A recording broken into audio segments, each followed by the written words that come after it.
course. I guess that's me. Sorry about that, Rob. That's okay. On you. Pretty light agenda. All right, so we're gonna call this meeting to order. It's 6:05 on January 30th, and first item is going to be review the agenda. There's only one item on there. Any changes or anybody? Okay. Seeing as that, we're gonna welcome Jessica T's class and their presentation and turn it over to them. Sweet. You guys are infrastructure, right? Yeah. Great.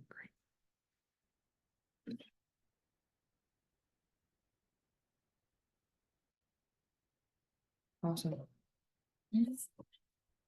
Great, so we're the infrastructure group, so we're looking at sustainable and affordable wastewater solutions for Bristol, Vermont. I'm Emma McNeely.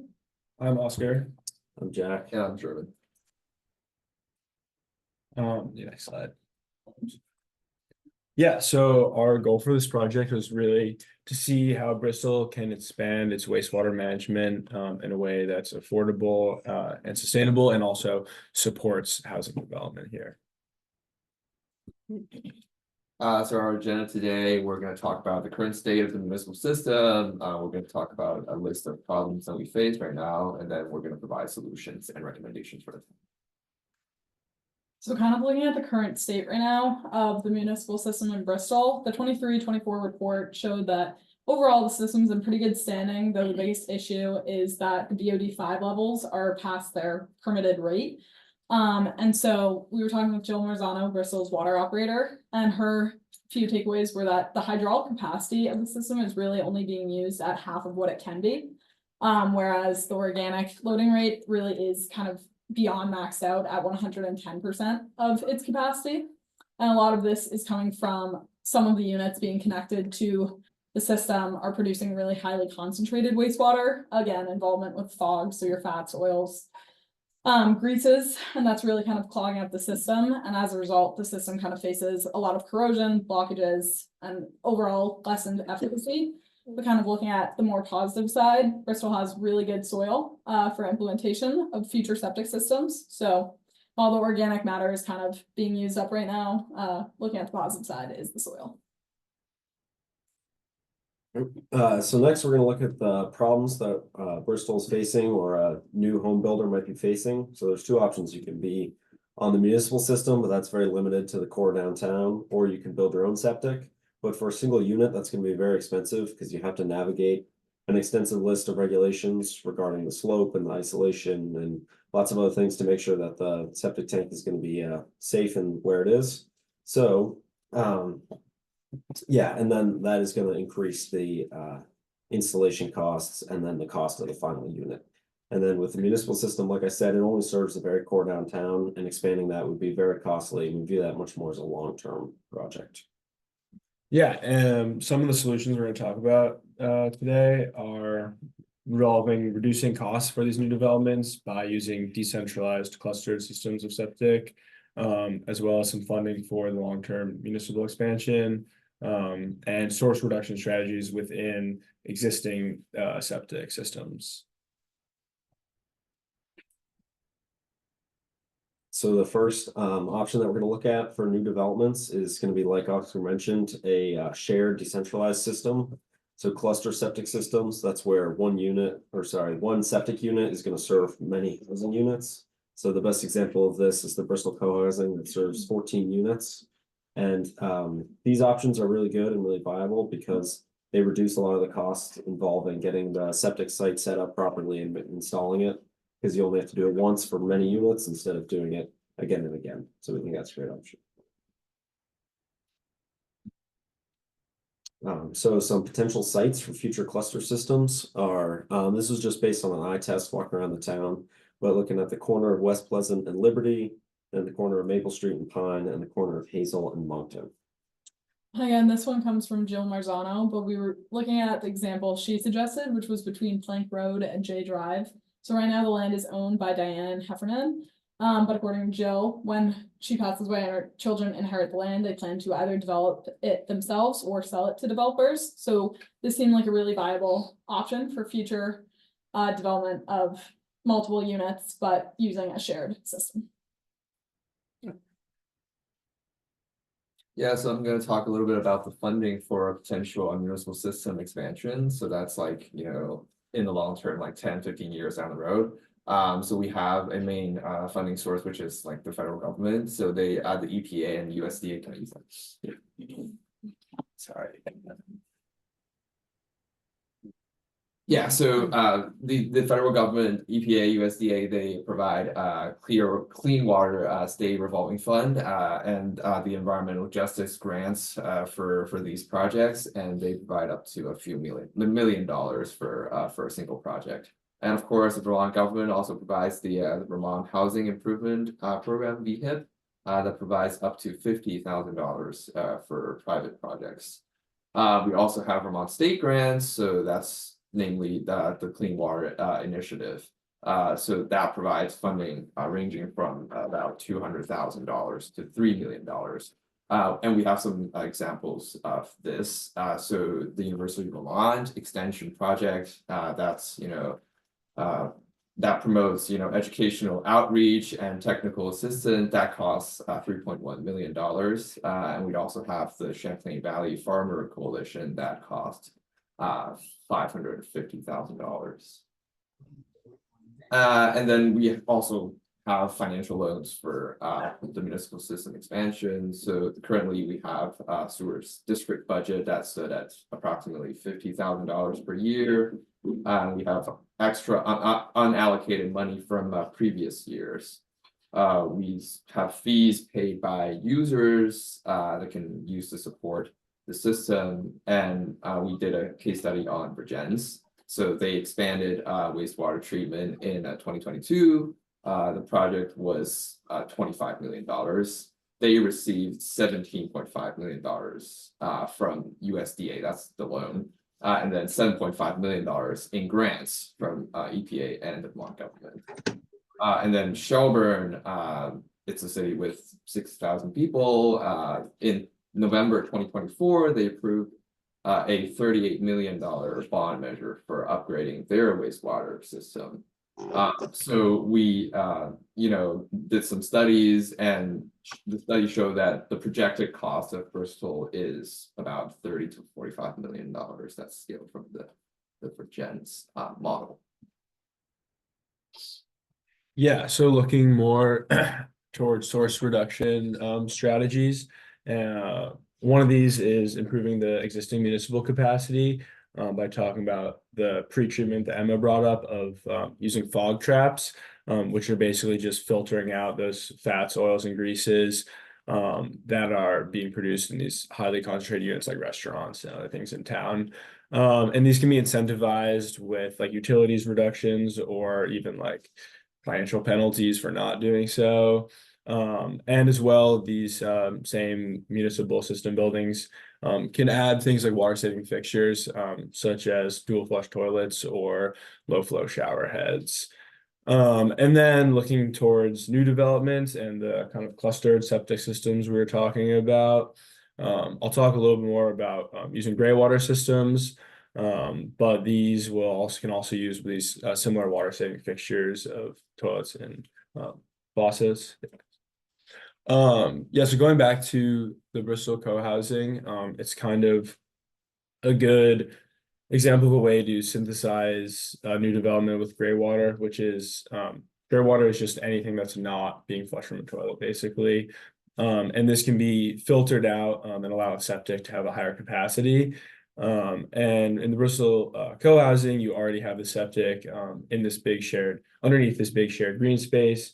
And this is kind of an example of a low-tech, cheaper gray water system, which can just take the water and use it to integrate into the surrounding area. And it can also be a way to help build community within these spaces with community gardens and other shared living areas.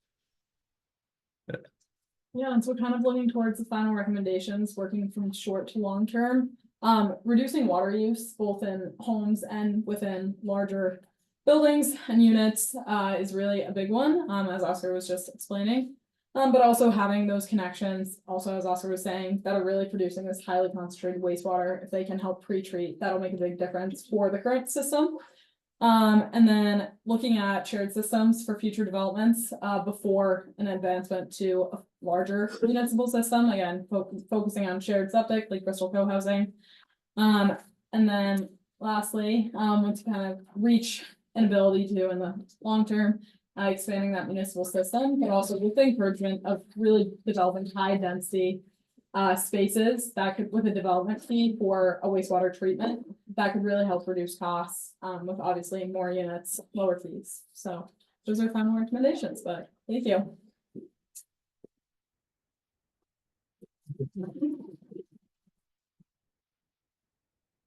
I sincerely apologize for miscue timing. Body here. Body here. We can have him redo it if you want. No. That's my problem, not to. Any questions from the planning commission for the group? Anyone on Zoom? Good work. Thank you. Thank Thank you. I had not a question exactly, but just a comment following up on the reduced water use. I just wanted to point out that, just in the last water bill, the water commissioners, the select board, changed the way that water is metered so that, there's a lower base fee and a higher usage fee. And so this means that if people want to save money, they can use the use of their water. So, hopefully this will also start to lead to some conservation. Thank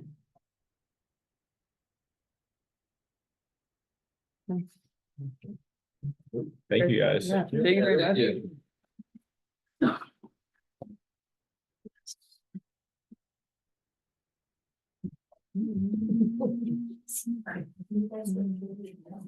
It's like one of those little puzzles, just one square, ready to get everybody around. Yeah, I think this is the most amount of people we've had in this room.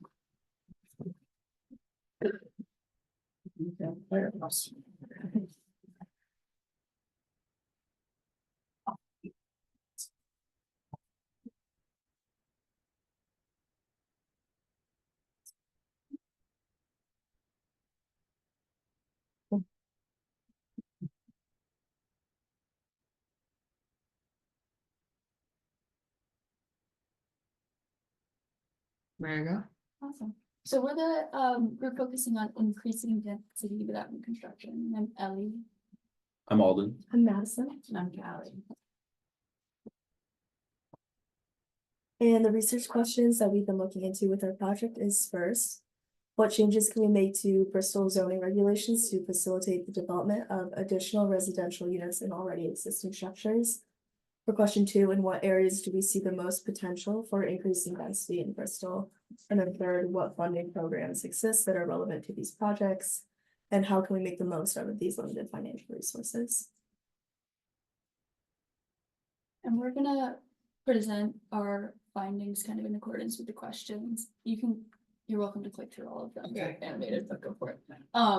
But so to answer question 1, which is regarding zoning changes we can make. We kind of came into this project thinking that zoning changes would be the most important thing to consider, and even up until our presentation last week, that was really where we were headed in terms of research.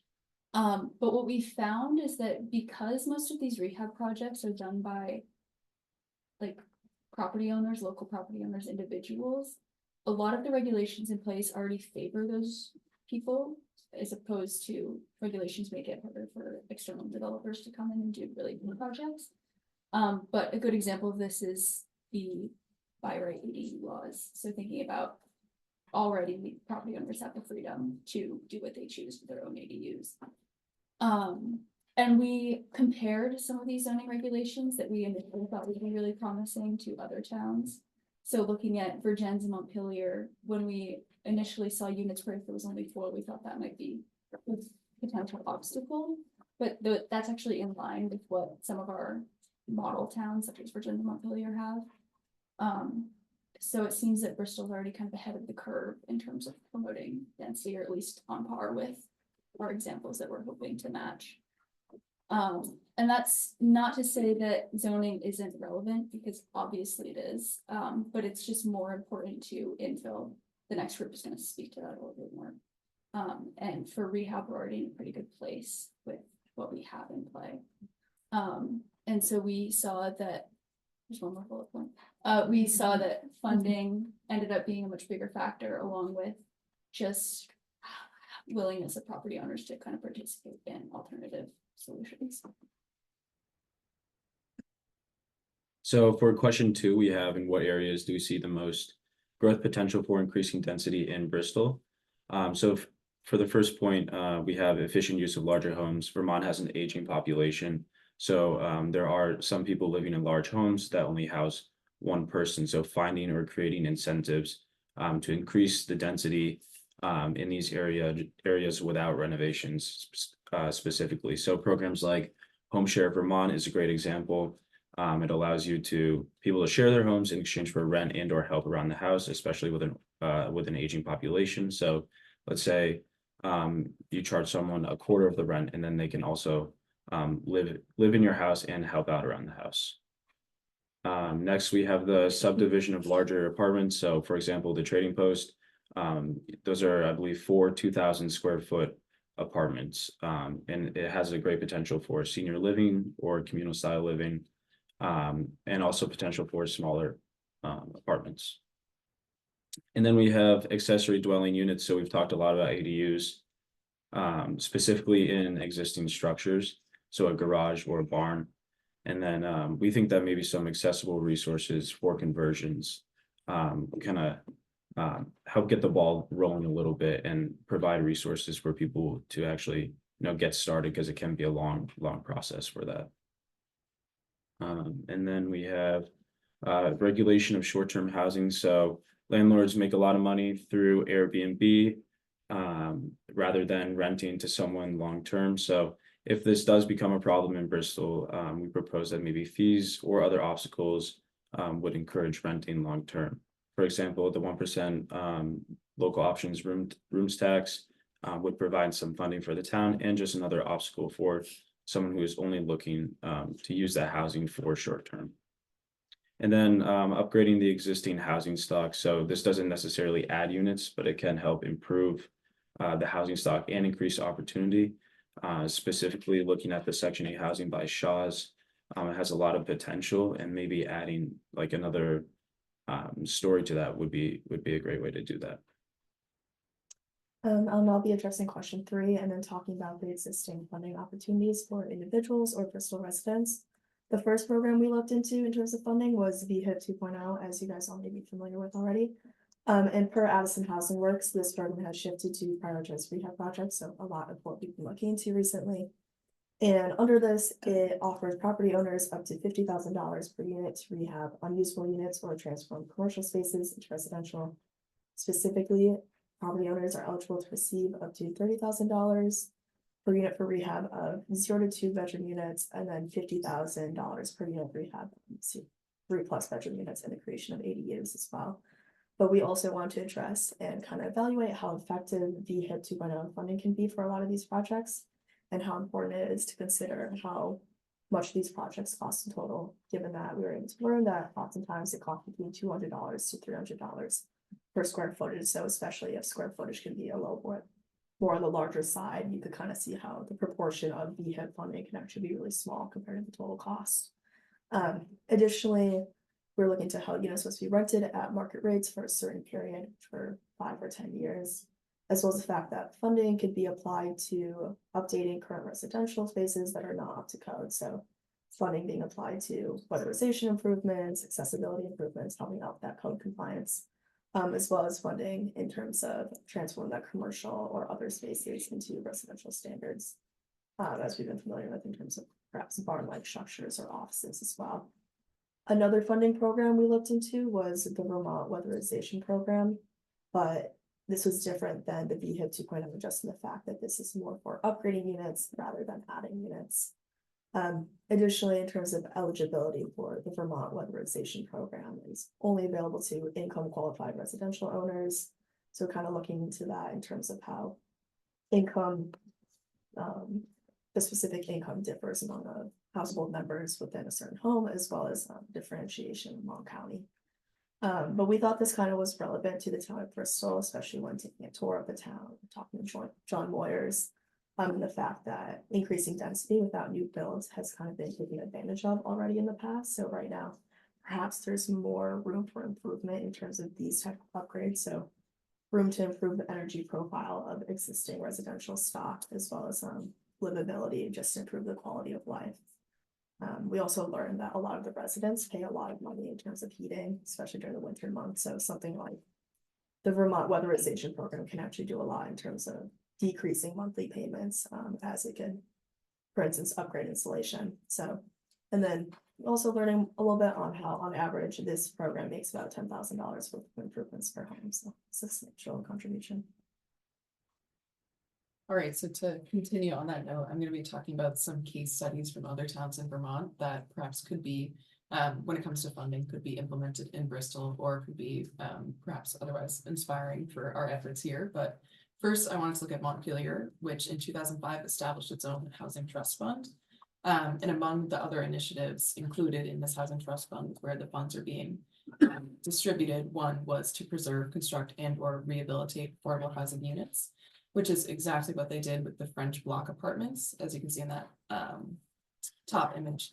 But those were completed in 2019. They did full rehabilitation of 18 upper level apartments, ensured that they were affordable housing, when prior to that, they'd actually been vacant since 1937. So now you have a lot of seniors and other people in these single and studio apartments. Sorry, forgetting it there. But so the way that this was funded for them, their housing trust fund, they get it from their 1 cent for housing policy, where 1 cent per dollar of a property's assessed real estate value is put into this special revenue account that's managed by the city council.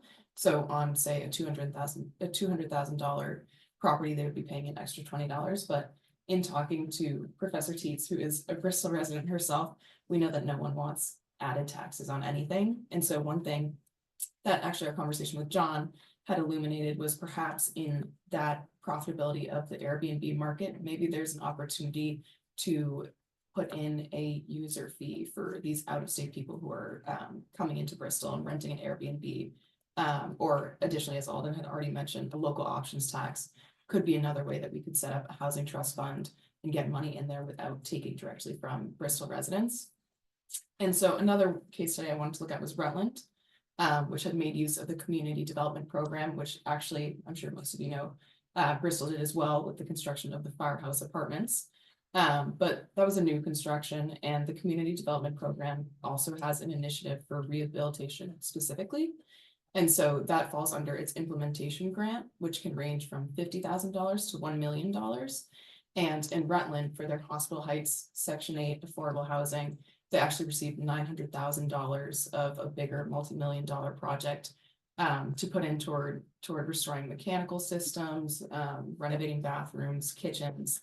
That was pretty crucial for the full rehabilitation of 22 units, which started in 22 and is ongoing.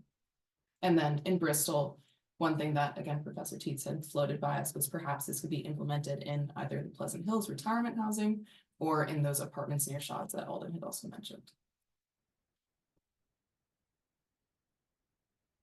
And then we're gonna go over some challenges that we faced really quickly.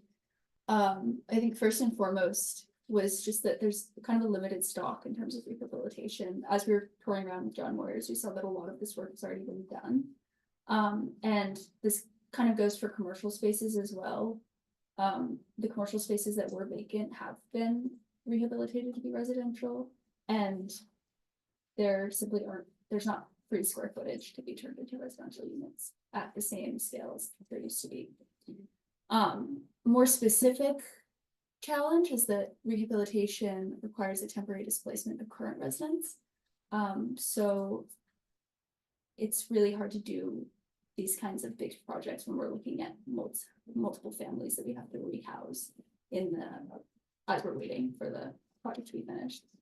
And then also need is really high, which means that tenants don't really have a choice in terms of quality of housing, which is part of why we're pushing that. Livability aspect and upgrading what we already have. And the other side of that coin is that landlords, because need is so high, will profit anyway. And so how can we encourage them to take that step to upgrade when they're making money regardless, and it's a big project, and they reduce amounts of rent. And then kind of in the same vein is just that short-term housing is much more profitable. And kind of last but not least, what most of our research has addressed is that grants are great. The individual ones help, but not enough. And so how can we kind of bridge that gap between the $50,000 when we hit into a completed project that pays hundreds of thousands of dollars?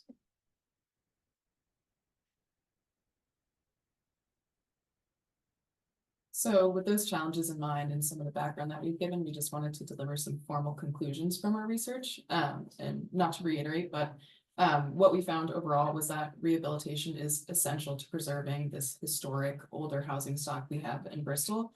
But of course, it's not sufficient to completely meet the needs of the housing market right now and the demand for homes. So you would have to be working closely with something like infill development, which we'll present after this. But so one thing that kept coming up again and again for us was the consideration of rehabbing vertically. So adding onto existing properties, perhaps a couple extra floors or even just an extra floor, again, in somewhere like that Shaw Section 8 housing could be very valuable. And then the second one, sorry. Of course, as all of us know, increasing density sounds awesome in theory, but it depends on the willingness of these individuals who own these properties. So if that's an individual who this is their family home, maybe they are looking to downsize, but until you have a plan for this individual, you can't kind of push a home share or a subdivision onto them, especially when it's so costly. And then for landlords, developers as well, it's not exactly, as Ellie was just saying, it's not the most profitable thing to create denser housing if they're doing something like operating an inn, as we've seen in the Bristol Inn, or renting Airbnb. They're going to be making more profits, who someone like John, as we had talked to, is able to use those profits to keep rents low. So that's where those short-term housing fees on, say, an Airbnb would come in. If we were to put those into a housing trust fund, that could pool funds that then could be used as capital upfront for some of these more lofty projects. And then also one thing that we've been finding in our research in this class is that there seems to be this turnover that maybe is not happening at a very fast rate, but we see that there are elderly residents who maybe do want to downsize from these bigger homes, or maybe would want to go into retirement communities. And we see demand, obviously, for multifamily housing. So when we're talking about rehabilitation, there's an opportunity there to subdivide those homes. But one thing we were thinking is you have to find out when that's happening and who's going to want to be doing that. So an idea we had kind of considered was maybe in a survey or in census data, if there's something that people would elect to share, maybe people could share their housing plans for, say, the next 5-10 years of, I think I am considering downsizing, or no, I think I'll stay put, right? Having, I think, an arsenal of what people are thinking of doing for the coming years could be helpful to the city. And then finally, as Ellie had said again, there are a lot of different funding options, but none are entirely sufficient on their own. But again, we see this with these projects, something like the Firehouse Apartments, were just had maybe almost a dozen different funding sources. But so knowing which ones to make use of, knowing which ones to recommend to individuals in the town, but then also thinking about how the commission could come in of maybe creating that community fund to be an added resource.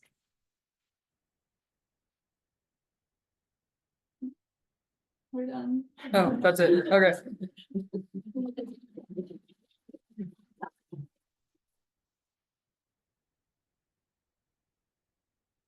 Thank you very much. Thank you. I'm gonna ask each group a question. Infrastructure got off easy because I didn't think about it. But what was the one thing during this research that really like stuck with you? That's the question. I think any of you can jump in on this, but one thing that we really have focused on heavily in the first couple of weeks of our research was zoning laws and regulations, and we went through a lot of nearby towns zoning laws. And we thought that was kind of gonna be our primary recommendation, was to increase allowed units per acre or allowed uses on properties, as you guys have with ADUs. But in talking again with John, and kind of doing more research and finding that Bristol isn't too dissimilar from other towns, we found that there were a lot more creative solutions to be done, and that wasn't actually the be all end all as we had thought it would be. And also that the structure of those laws can be good, and that it's easier to permit special uses than to try to rein in people who have too much power. Cool. Thank you. Thank you.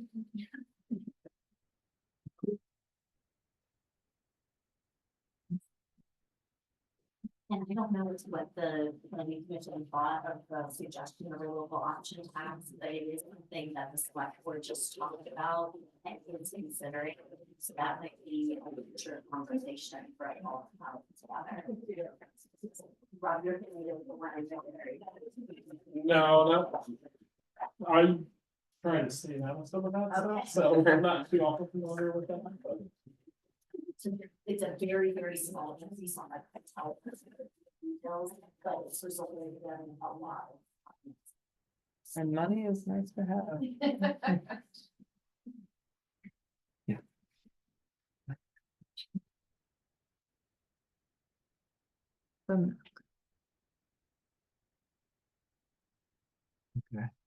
We all set? All right, so we are presenting on best practices for using infill development to increase affordable housing in Bristol. I'm Joe. My name's Aiden. Isaiah, I'm Xander. Okay, so our group, it's originally looking at new construction infill best practices for Bristol. But we kind of broke that up into two different focuses. One is looking at the specific like infill strategies that will work best for Bristol and where in Bristol that'll take place. And then also we wanted to gauge the sentiments about the Bristol residents, what they are concerned about with new infill and or what they're excited about, what they want to see. And so we tackled this first part by doing some GIS analysis, looking at case studies that did a good job. And then for gauging the Bristol residents, we interviewed a few residents and then released the community survey that we'll discuss. And so, yeah, before discussing this content, I'll just say that this is a website that we built. So this link will stay permanent. You can go back and reference this. These maps are interactive, so you can, this is a slider map. You can zoom in and out and look at individual parcels on your own time. There's the plus and minus on the right. Whoa. A little bit weird to do it while projecting. Yeah. But yeah, so this left map is the Bristol zoning. We are still working to acquire the 2023 updated zones. We've been in contact with the GIS manager for Addison County, but we're still working on getting that layer. And we will update this website once we've gotten that. And then this right side map is looking at the density of Bristol. So the darker the color means the more dense that parcel was developed as far as like a ratio of the building footprint to the total area of the parcel. Okay, so going down to the next map, this is where we were actually looking at the potential for infill in Bristol. And before I move on, we kind of broke up infill into two different categories. We're looking at large scale infill, which are like planned unit developments, and the Bristol co-housing is an example of that, and things that like an outside developer might take on. And then small scale would be like ADUs and individual buildings that a Bristol resident might tackle. So thinking about small scale, that would most likely happen in the denser downtown section of Bristol. Yeah, where there's still, it's pretty dense, but there's still room for a small ADU. But then these larger scale projects would most likely happen around the periphery But still close to downtown. We highlighted a few parcels here. The brown are vacant parcels, and then the orange yellow is already publicly owned, so those are already pretty ideal for new infill projects. And later we show some examples of what that might look like. Okay, so with an eye to some concrete housing solutions, some potential concrete housing solutions for Bristol.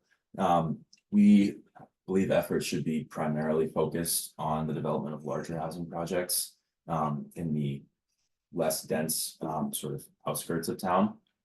And this stems from the advice that we got from Elise Schambacher, the executive director of Addison Housing Works, who noted how aggressive solutions to housing crises stem not from individual choices like ADU development, but from scaled projects that sort of provide some degree of immediate relief to a housing crisis.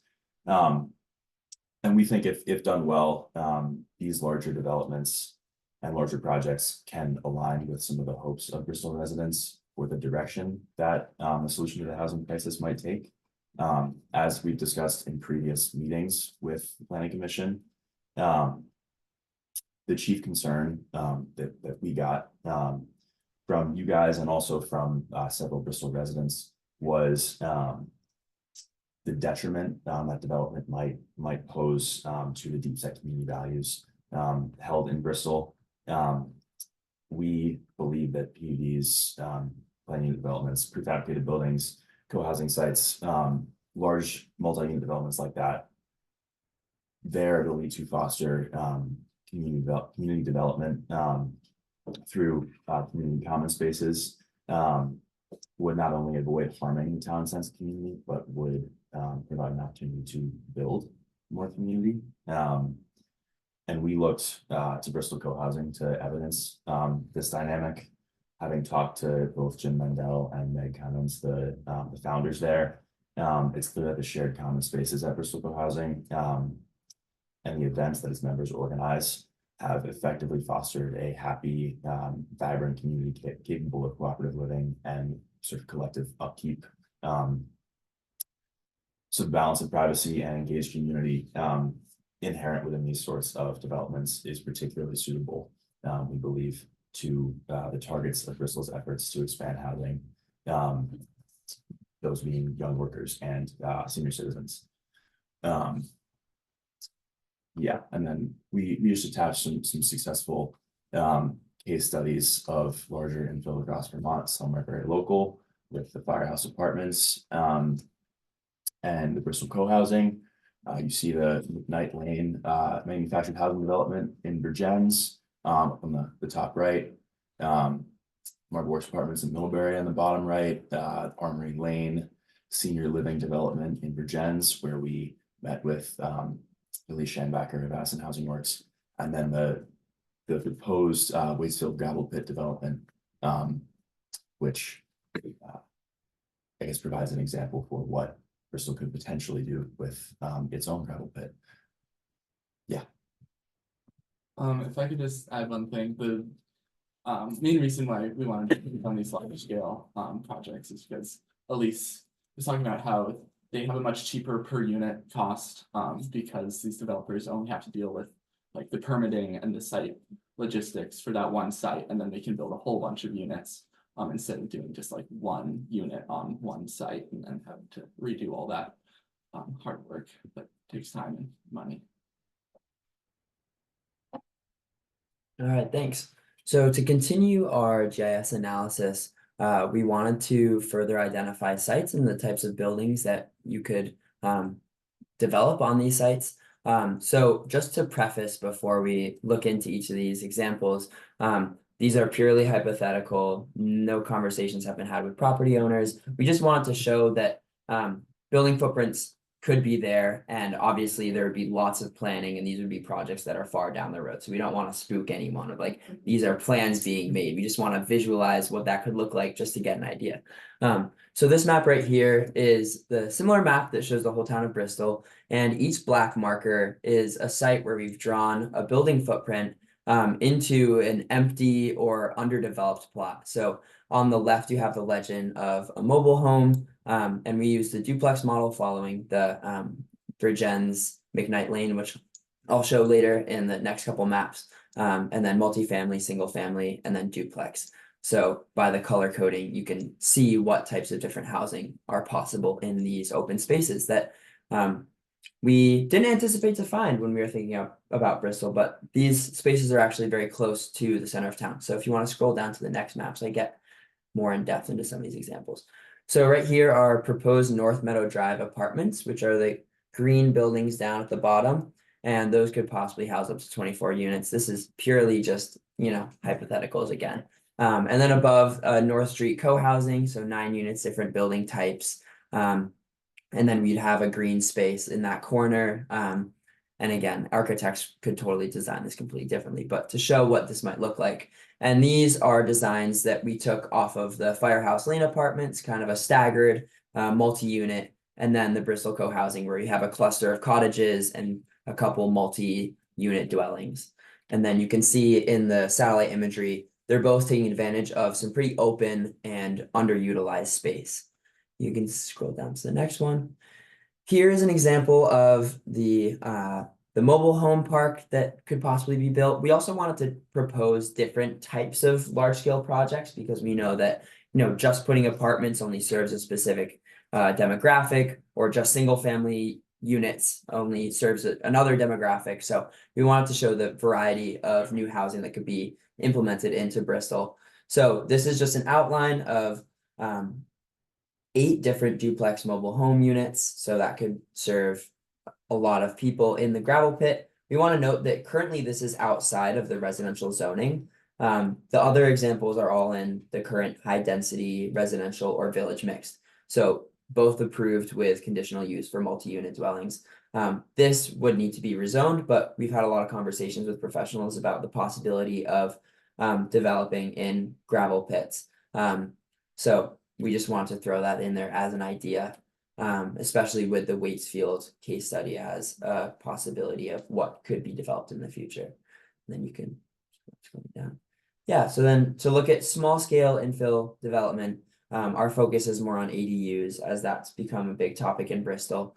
We interviewed a bunch of ADU owners and some other locals from Bristol, and then through our survey responses from the community survey that we conducted, we gathered that the 2 main concerns with developing ADUs are that lowering construction and design costs and adhering to a cohesive aesthetic that conforms to the design of the town are really 2 of the most important things that people are looking at as far as what goes well and what has been somewhat problematic in the past. So as we've shown on the map, there's a pretty dense center of town, but still enough space for a lot of individuals to develop on their own property. But to streamline and kind of solve these 2 problems, we kind of have like a 2-phase solution here. The next group will go into this further, but there is, as a case study in Raleigh, North Carolina, they have a system of a pre-approved design gallery for different ADUs. So you can basically go to the website, look through their gallery, choose a design that's already been approved by the local government, and then that lowers the cost because it doesn't have to be as site specific. You don't have to hire your own engineer or designer. And then to suit that more to the Vermont aesthetic so that it conforms to the culture that already exists in the physical structure of the town, we could take something like the Homes for All home typology that was developed by the Vermont Agency of Commerce and Development. This is an example of an age in place small unit, and it shows the example of a house in Montpelier that was based off of.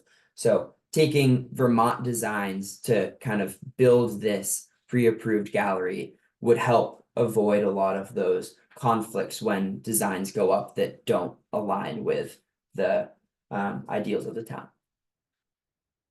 Yeah, like I said, the next group will get into that more. Yeah, so we conducted a community survey to kind of get the people's feelings about infill and ADUs. You might have seen our poster around town or our posts online. So thank you if you filled that out. We got a number of responses. So this is kind of a word cloud here with kind of the most discussed words within the free responses that we had in our survey. So it's like development, housing, septic tax community ADU, obviously that's coming up on an infill survey, so you kind of scroll down a little bit more. Yeah, so overall, the town is very in favor of infill as a solution to kind of the housing crisis we're having. You could call it a crisis. About 90% of people are in favor of infill. And then kind of experience with infill within the town, mostly neutral. You see here, only about 41% or about 41% have this kind of 3 neutral rating, with very few people experiencing negative experiences, but then also not a whole lot of like overly positive experiences. So kind of diving into those suggestions for the future, a lot of people are a little bit concerned about town aesthetics, and they want maybe the town to provide some sort of aesthetic recommendations, not exactly like rules, but kind of just a guide to maybe future ADU developers. And then some clearer codes. That was something that came up a few times too. People noting that it was a bit confusing when it came to the ADU codes. And then that kind of ties into the most popular suggestion, which were how-to guides, kind of about how to build an ADU. And then if you scroll down a little bit more, it's quote here, yeah. So, sorry, the last quote.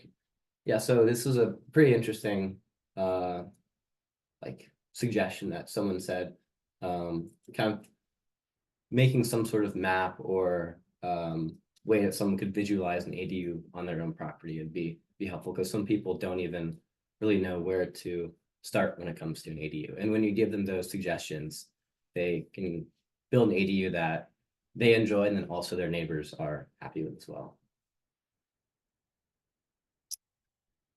Yeah, so to sum up some of our final takeaways from this research process, first and foremost, large multi-unit developments are most efficient for increasing housing stock while reducing the unit costs, as I mentioned earlier. ADU development remains a very viable option for increasing housing availability in Bristol, particularly in the densely populated downtown area. Financial barriers were found to be the greatest obstacle to all types of infill development. Guidance is important for homeowners who are developing like their own ADUs, for example. But walking the line between common sense bylaws and excessive regulatory hassles is important. And then strong communication between neighbors, in addition to community education, should be strongly encouraged throughout the permitting process in order to ensure successful development in a continually vibrant community. That's all. Sweet.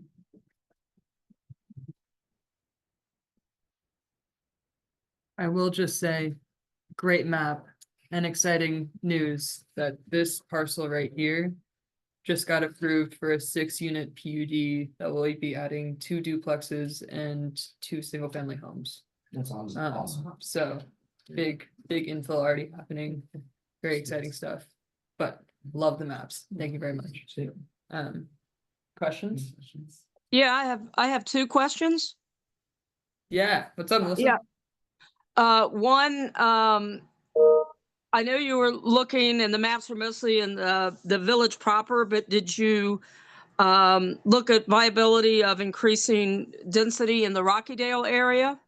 And then the second question is, did you look at the possibility of tiny home communities in any of the areas? Thanks. Yeah, I can take that. So the reason why we focused mostly on the closer to downtown area was more because we're gearing this towards affordable housing. We want to make sure that the types of development that we are proposing or investigating are close to town resources, like walkable distance to the center of town for jobs, close to transit systems, easily connectable to the town water system. So we didn't look as much into the Rockydale area, but we easily could. And if anyone has any suggestions for these maps, our JTRM class might be ending, but I'm more than happy to continue doing some more work and updating any sort of maps that you guys might want. And then as far as the second question of tiny home additions, we didn't look as much into tiny home additions, but I feel like that can kind of be grouped into ADUs or larger scale development projects, depending on whether it's a single tiny home or a collection of them. So I would say a collection of tiny homes we would categorize as in a planned unit development. So any of those sites that we looked at that have more vacant space or are undeveloped would be ripe for any tiny home collection if it's a little community, if that answers your question. Yeah, thanks. You guys did a great job. Thank you. Thanks. John? Yeah, on the tiny home thing, I know your project's concluding, but the people who are running the Bristol Collaborative Campus, as they call it, up on North Street, one of the things they're curious about, and I think they're just at that level of thinking about it, just curious, interested, want to investigate, is a tiny home group. You know, they have some property and some ability to do something by way of some dense housing. And that was one of the things I heard them mention as interesting to them. So just a note, Melissa, to you on that. I would like to play with those maps and spend some more time with those maps. They're really great. And I don't know how to do that best, but if you could let me know, I'd appreciate it, because I'm a map guy and I'd like to really spend some time with them. So really good tool. Don, you got sent a link to, it's an ArcGIS story map, so all you'll need is the link, and that was. Great, I thought that might be in there. So that's there, okay. Yeah, and if you have any questions about it. Sorry? They're easily accessible and pretty easy to use and navigate, but if you have any questions about it, feel free to reach out. And again, like I was saying, we could add any new visualizations or data layers that you guys might want if that's helpful. So feel free to take a look and get back to us if you like. I did have one question about the maps. I know you did density based on coverage, from building footprint to lot size.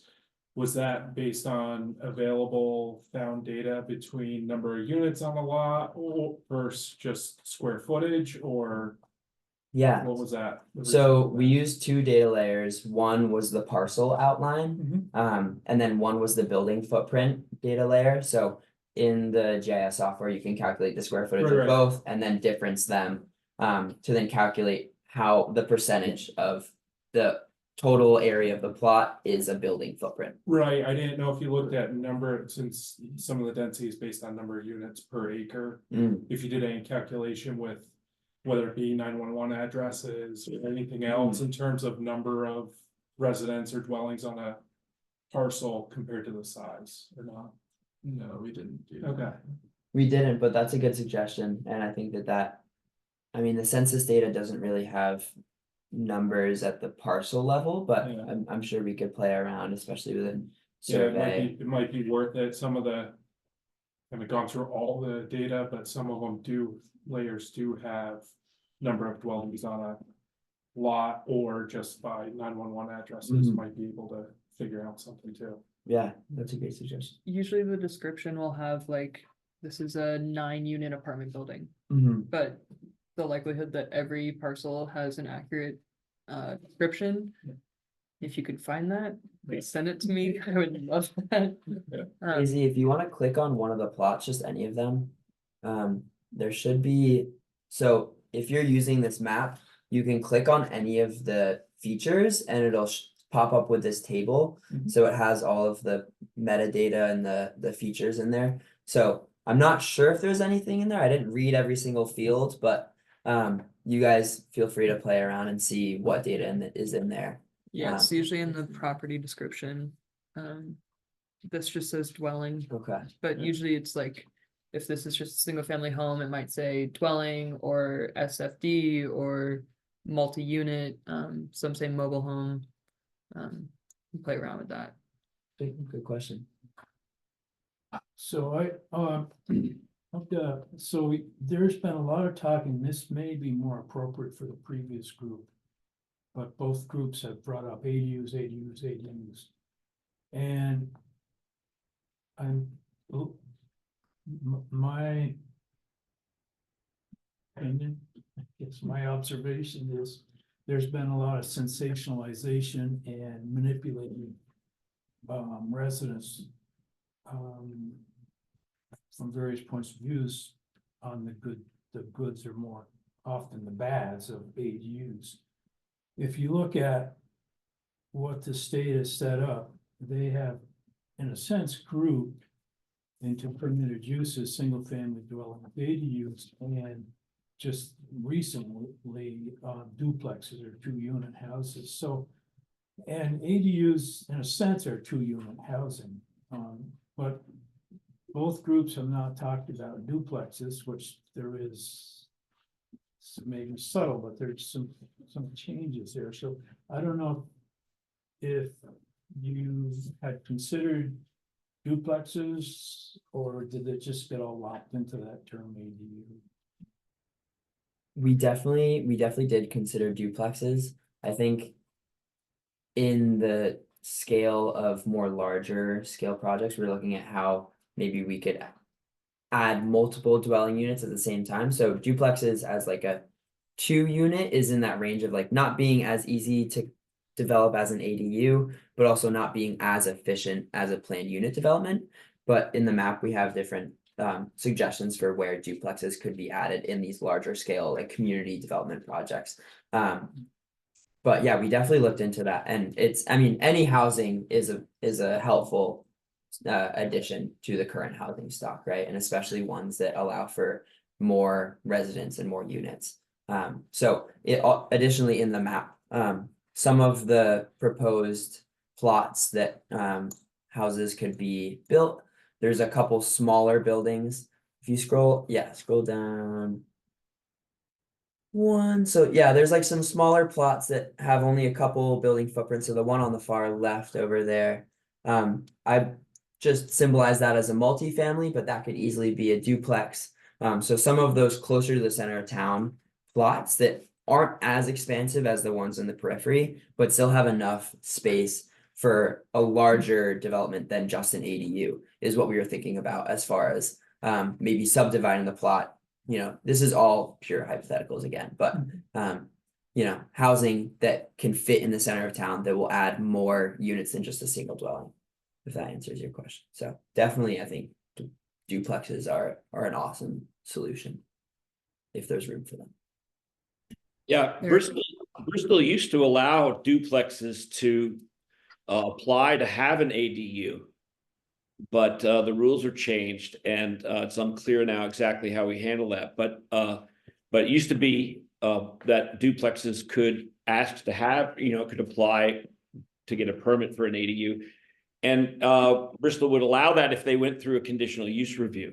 And, I would like to see that possibility to open back up again by getting our regs back on course in that particular regard. And for that matter, the regs in Bristol used to allow ADUs built on non-resident lots where the owner was not resident. And again, all they had to do was go through a conditional use process, and maybe could get permitted to do that. We could do that again if we restored the rules of the regs that we had around ADUs 2 iterations ago in our regulations. That's actually a more permissive opportunity than the state of Vermont currently allows, where they say duplex, no ADU, non-resident, no ADU, and then that's it, end of conversation. Bristol used to allow that conversation to go forward if the owner or the proposer wanted to go through a conditional use process. Thank you. Thank you very much.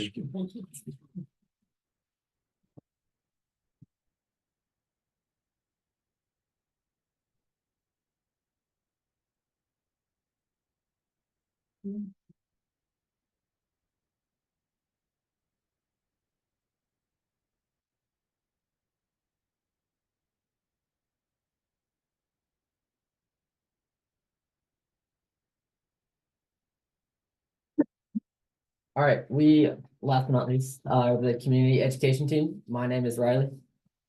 I'm Hugh. I'm Michael, and I just want to say thank you for having us. It's been an honor to work with you guys. So next slide.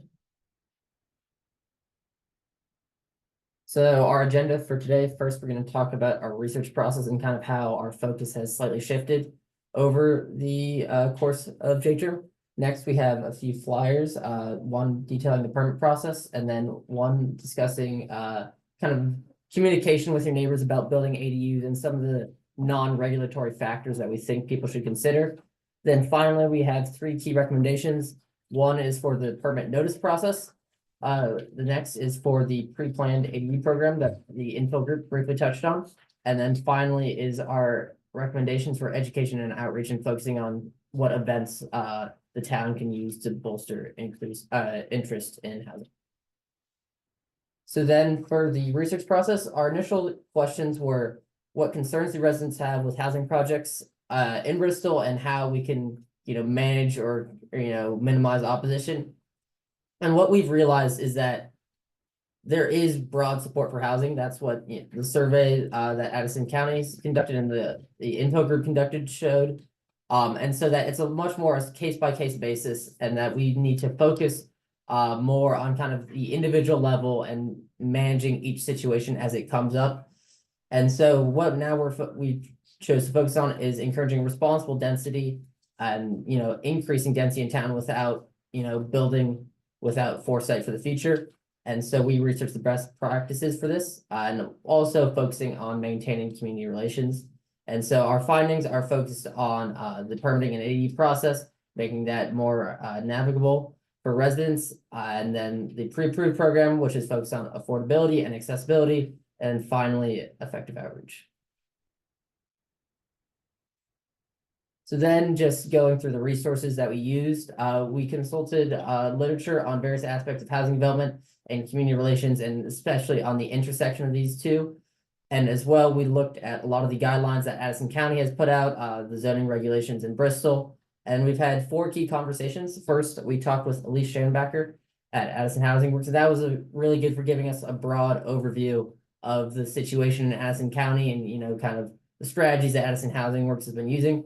Next, we talked with AZ, and that was super useful in kind of determining the direction of our project and narrowing it down more to on the individual community relations and, balancing the interests of neighbors with also homeowners. Next, we talked to John. John, sorry, we couldn't find a picture of you. If you have any pictures you think looks good, let us know. But that really put a lot of kind of the campaigns for density in context and, some of the considerations that we think people who are looking to expand or build an ADU or new development should focus on. And finally, we talked to Charles Dillard, who's a director at the Burlington Office of City Planning.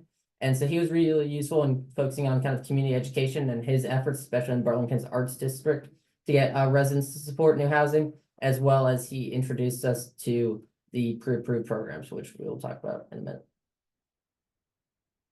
Yeah, and so getting into the meat and potatoes of our slides, most of the public opposition, as we've talked about, is situational. It's not sustained. It's not usually organized. It's usually reactive to development, which will disrupt the quality of someone's life. It'll be right next to their house, whether it's the construction noise or the lasting noise and light pollution from the construction. And so we've kind of realized that we need to develop community education in the context of whatever build is happening. And so on an individual level, with an increasing number of ADUs being implemented, we wanted to create some resources, which are one-pagers, which we've handed out here, which will act as educational resources for smaller builds.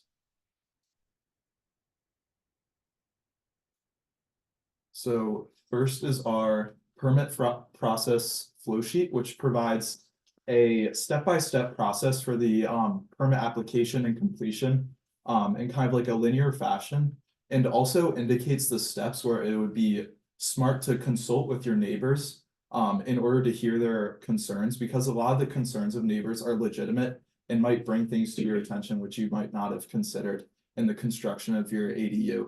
And it also, we would suggest that this sheet would be available in the office for people who come in to apply for a permit and also be available online with other information regarding ADU construction.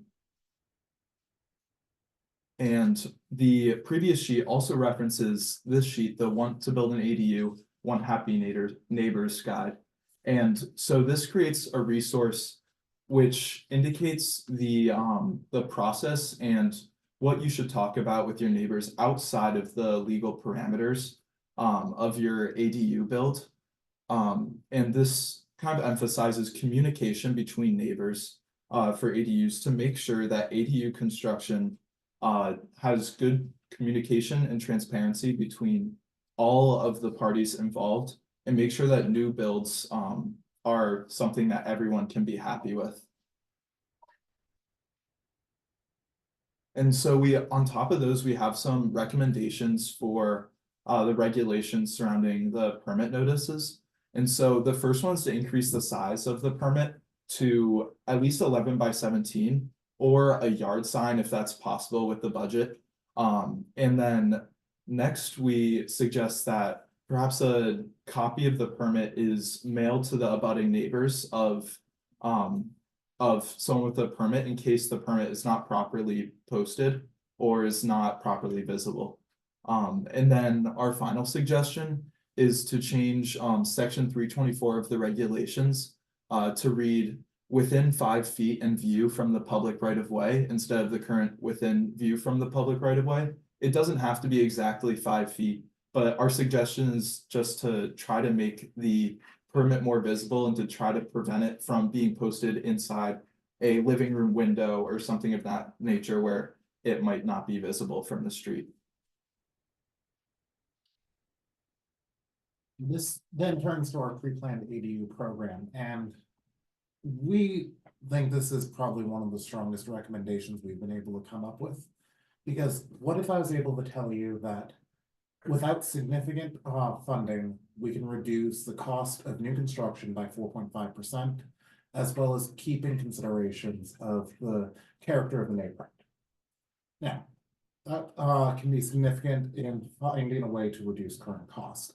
So what is a pre-planned ADU and how exactly can I make that claim? Pre-planned ADU programs work as an online store almost, where you can select designs that architects have come up for ADUs, most prominently, but some cities like South Bend, Indiana go all the way up to fourplexes, which are designed by working with local architects that are sold at a reduced cost. This allows for the town and local architects to work on plans that are more hospitable to the community's identity, while giving people an option of pre-planned designs where they can see what's already been done and what they can do for cheaper.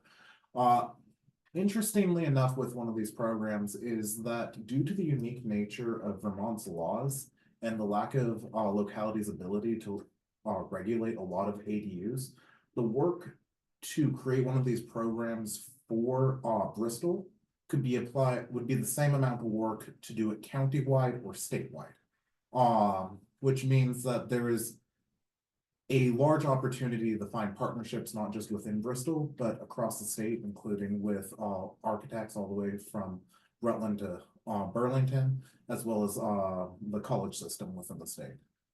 So let's get a better look at what exactly is a pre-planned ADU plan and how exactly do these work. So this is the Raleigh, North Carolina example in which they've created a pre-planned gallery of 12 units. This is an example of their Dogwood ADU. It's 480 feet. The plan cost $750. It was made by a local architect. When this plan is sold, the local architect is the one that makes the money.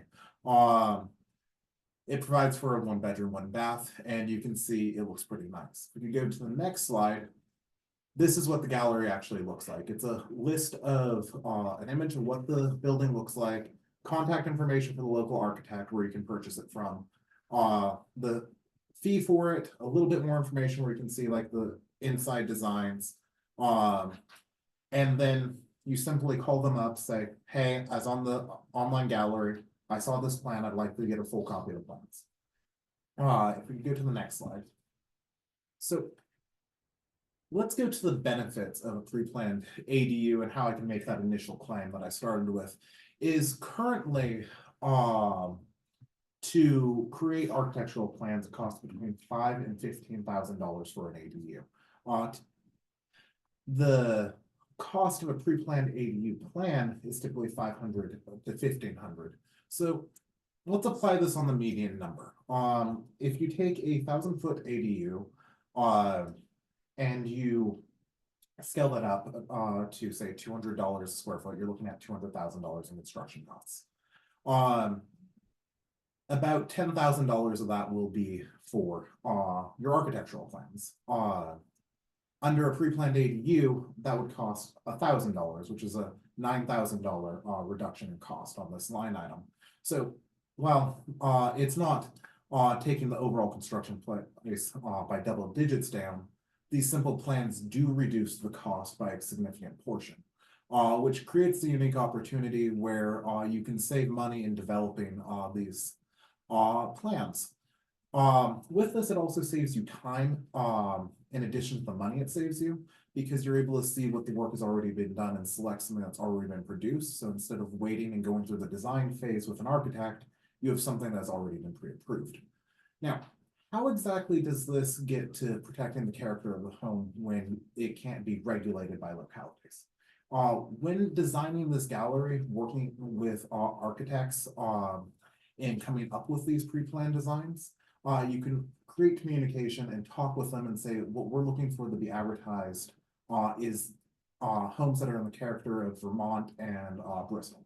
So it's not regulating what can be built. Rather, it's encouraging that the cheaper option be something that is more in line with creating a more holistic community. So this uniquely allows for lowering of cost, saving time, and keeping the character, while a lot of the work and investment in creating out this program is through partnering with people in the community who are architects. So it's not putting the cost upon the locality, rather it's a public-private venture.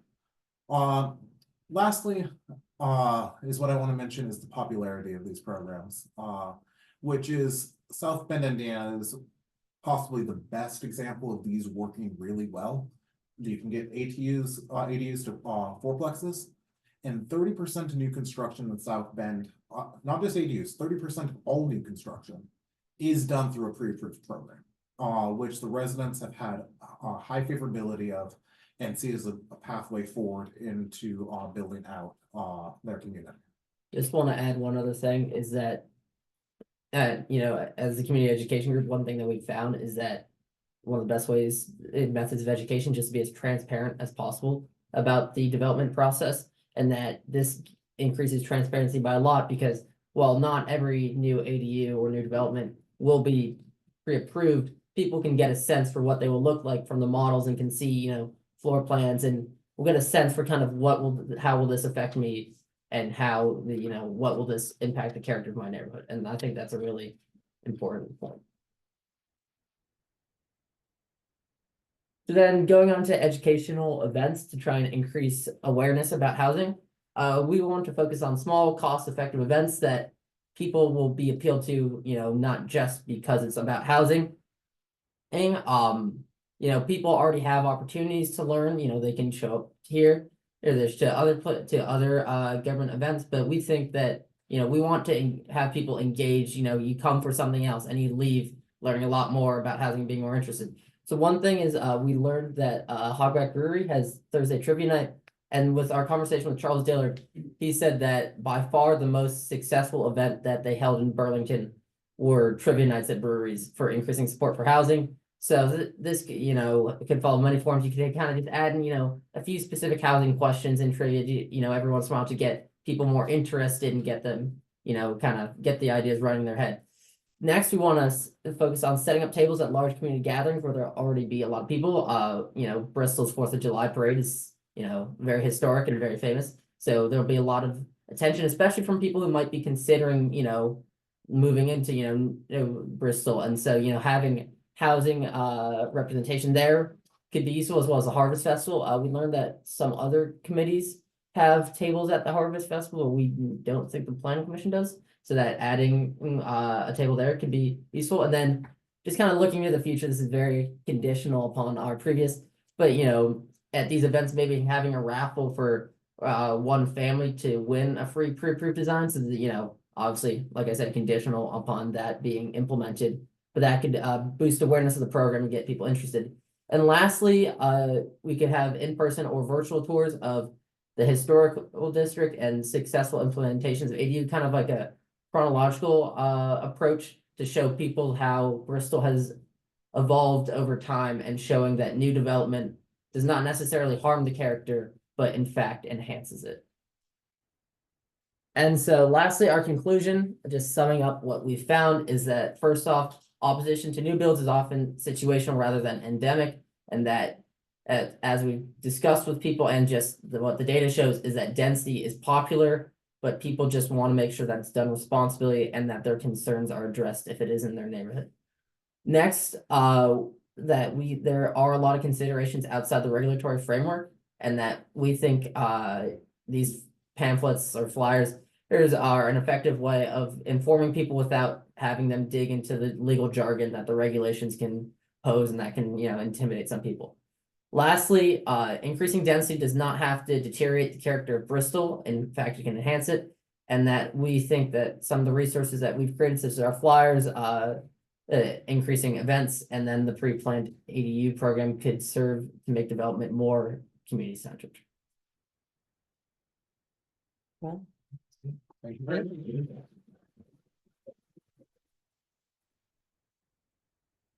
Any PC members have a question? John? Just a compliment, great presentation like the others, and really informative. I really liked, I gotta dig into South Bend, Indiana, see what's been going on there. That's pretty interesting. We also, on the slide with the benefits, we included a link to the Raleigh Fast Track Gallery and then the designs from South Bend. So if anyone would like to take a look at that, they're in the presentation. Yeah, and I really think you're right.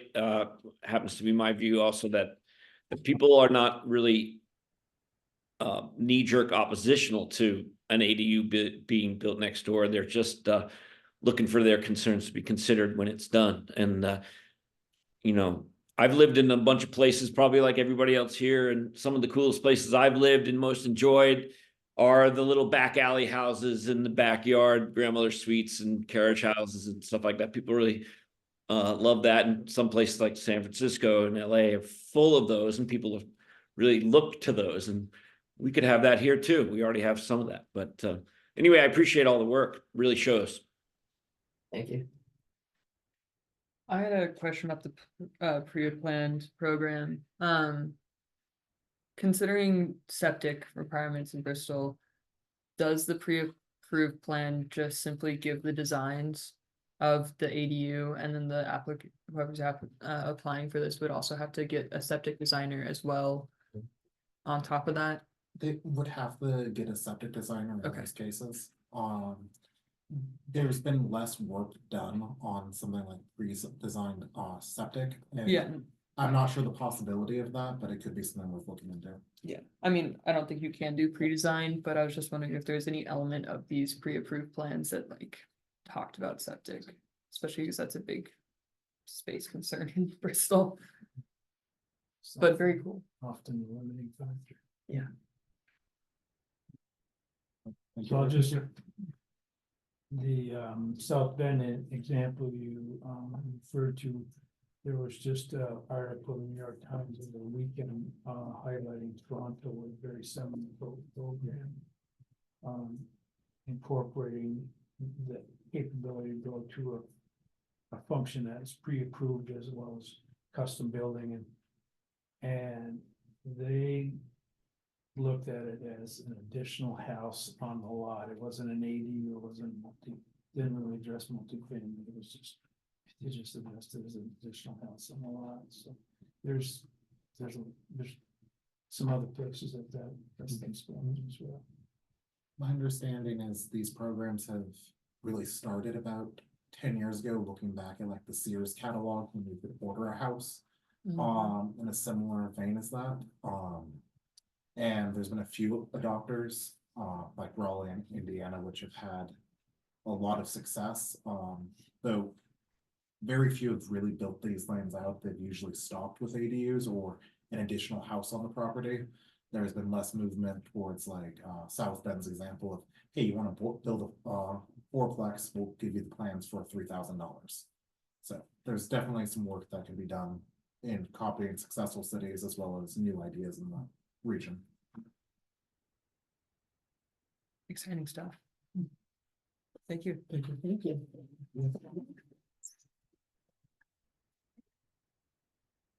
That brings us to a close. Yeah. There's Any, thank you for the presentations. Very good. So, aside from my tardiness, I'm really disappointed in myself because I was looking forward to this so much. You know, Jess and I talked about this 6 months ago, probably.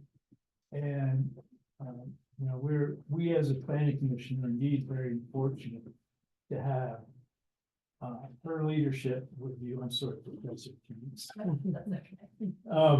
Her leadership with you and the work and the visions that you all worked on and presented here tonight. It was very professional, you could see there's a lot of thought. And I think the benefits to our planning commission here in Bristol is tremendous for your effort. And I don't think we can thank you enough for that. You made me proud, so. I say they all pass. And I'm sorry, Mr. Chair. Oh, yeah. Just acting, Floor just back. acting, that's all right.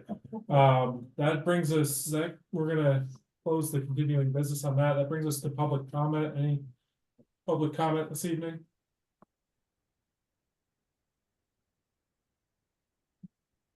Okay.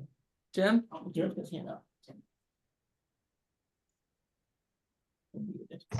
Again, I want to, like you guys did, want to commend this group on a fantastic job they did. It's really, really informative. Few things I noticed that weren't taken into consideration is vertical expansion. I don't think Bristol is the type that would like 3, 4, 5-story residences. That's not our culture. The second thing is, I don't think any consideration was taken into the septic system in town. Our current septic system. Am I still on? Yep. Somebody cut me off here. Our current septic system that services basically the downtown business area is not suitable for anything larger. And the expense for it would have to be borne by the residents in that district. And I don't think that anybody can afford that. We have enough projects going now with bonds that to expand that septic system, you're talking about millions and millions of dollars, which we don't have the room for, number one, without making a complete huge building type structure with current septic system is. And the expense of it, it's very difficult. And I can see that all the work you guys did on this is fantastic, but sometimes you have to think down a little to what is the town itself. Other than that, great job, guys. Great job. Thanks. Thank you. That concludes everything on the agenda. Any other motions? Okay. Motion to adjourn. Oh, John, second, John? No, that was just a second. Yeah, okay. All in favor? Aye. Aye. Thank you, everyone. Thank Good you, night. guys. Good work. All right. Everyone.